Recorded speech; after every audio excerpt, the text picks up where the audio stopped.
Indian red cross society Kerala ഘടകം vice പ്രസിഡന്റായി RSS വിശേഷാൽ സമ്പർക്ക് പ്രമുഖ് എ ജയകുമാറിനെ നിയമിച്ച് ഗവർണർ. ആദ്യമായാണ് വൈസ് പ്രസിഡന്റ് സ്ഥാനത്തേക്ക് ഗവർണർ ഒരാളെ നാമനിർദ്ദേശം ചെയ്യുന്നത്. ഉത്തരവാദിത്തം മികച്ച രീതിയിൽ നിറവേറ്റുമെന്ന് സ്ഥാനമേറ്റ ശേഷം ജയകുമാർ പ്രതികരിച്ചു.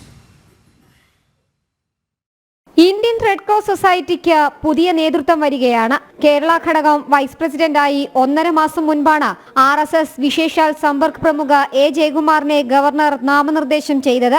ഇന്ന് തിരുവനന്തപുരം റെഡ് ക്രോസ് ആസ്ഥാനത്തെത്തി എ ജയകുമാർ ചുമതല ഏറ്റെടുത്തു. റെഡ് ക്രോസിന്റെ സേവന പ്രവർത്തനങ്ങൾ ശക്തമായി മുന്നോട്ട് കൊണ്ടുപോകുമെന്ന് എ ജയകുമാർ പറഞ്ഞു. ഗവർണർ നിർദ്ദേശിച്ച ഉത്തരവാദിത്തം മികച്ച രീതിയിൽ നിറവേറ്റുമെന്ന് സ്ഥാനം ഏറ്റെടുത്ത ശേഷം എ ജയകുമാർ പ്രതികരിച്ചു. സന്തോഷത്തോടെ പുതിയ വൈസ് പ്രസിഡന്റിനെ സ്വീകരിക്കുന്നതായി നേതൃത്വവും അറിയിച്ചു. മുൻപും ഒരാളെ വൈസ് പ്രസിഡന്റായി നാമനിർദ്ദേശം ചെയ്യാൻ ഗവർണർക്ക് അധികാരമുണ്ടായിരുന്നുവെങ്കിലും ഇതുവരെ മുൻ ഗവർണർമാർ അത് ഉപയോഗിച്ചിരുന്നില്ല. ആദ്യമായാണ് വൈസ് പ്രസിഡന്റ് സ്ഥാനത്തേക്ക് ഗവർണർ ഒരാളെ നാമനിർദ്ദേശം ചെയ്യുന്നത്. ജനം, തിരുവനന്തപുരം.